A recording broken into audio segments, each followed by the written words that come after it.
Nothing beats my mind like a person who knows what is going on in a country and decides to play a deaf ear. One of those people is the Deputy Speaker of Parliament, Thomas TAYEBWA. Thomas TAYEBWA came out to say that there is rule of law in Uganda. And he based that because every person who's arrested is eventually brought to court. And I want to differ on Honorable TAYEBWA's statement. During an interview, TAYEBWA came out to say this. Here's a tape.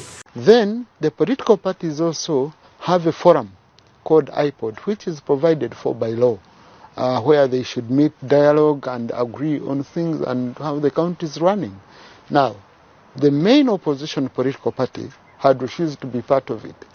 So when you refuse to be part of the forum for dialogue, then it means you're excluding yourself from engaging at the highest level of leadership, because President Museveni and the other presidents of political parties are in that. That's where the critical issues are discussed. But some people prefer to run to the West, to cry to the West, so that they get funding, so that they get sympathy.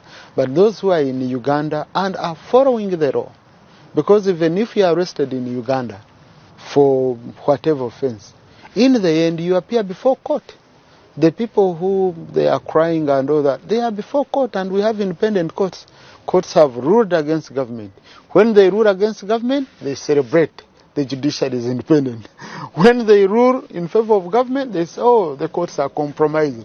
So it's a tricky balance, but I can assure you we have clear rule of law, we respect the law, and anyone whose rights are violated by any state agent has a recourse to appeal, and the law will take its course. That is Thomas TAYEBWA.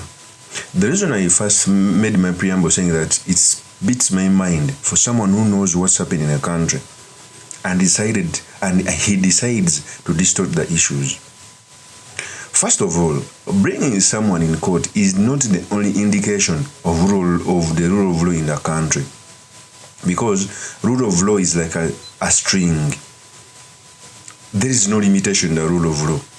And remember, Thomas TAYEBWA comes at a background of being in FDC as a youth leader.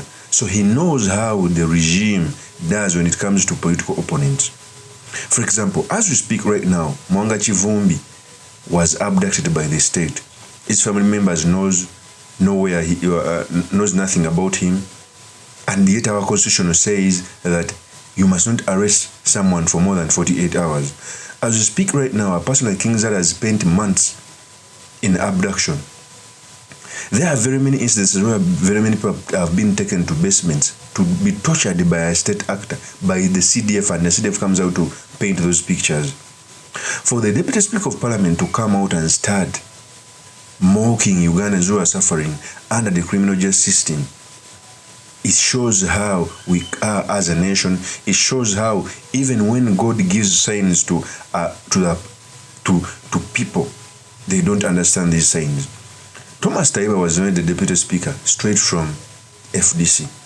And there's a reason as to why for the longest opposition, those who come from the opposition have always been the Speaker of Parliament, from Rebecca Kadaga, Chiwanuka Second from the DP, okay? Jacob Olanya from the FDC and UPC, TAYEBWA, Anita Among from the FDC. God is giving a saying that he lifts you from where you've been oppressed to a table where at least you can have a voice of reason. If Thomas TAYEBWA fails to understand that Uganda doesn't have a rule of law, then I feel bad as a country. In fact, Thomas TAYEBWA, come here. That is a cane for Thomas TAYEBWA. One more. That is a cane for Thomas TAYEBWA. Thomas TAYEBWA, you should be understanding these issues. In Uganda, there is no rule of law. Bring a person in court when he's tortured. Bring a person in court after spending months in abduction. That's not a consideration of the rule of law. Otherwise, even Idi Amin had courts. During Idi Amin, it's the day they murdered Chief Justice. Okay? During Idi Amin, government used to lose cases. That didn't put Idi Amin's regime to be considered as a regime that follows the law. I feel bad when I have to teach Thomas Tayebwa things he knows already. Because he's a senior, he knows politics more than me. I believe that by virtue of the office he occupies. Even in authoritarianism, government lose cases. A rule of law must have pillars and fundamentals, which include fair hearing, which include following the law to the dot, which is not followed right now.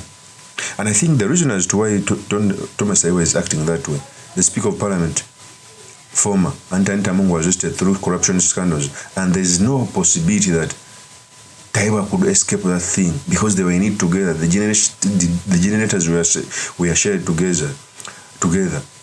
Okay, the per diem for the speaker were shared together outside the constitution. For him to speak like that, I think he would just want to entice the leadership that be. And for me, I feel bad when people who know who know what's going on in the country start distorting the facts. Of course, as some opinion, my name is truly Mr. Makindi Kabesuleman Magali. If you're into this channel, please subscribe, like, and comment so that I can motivate to do more of such videos. I will see you on another one. Peace.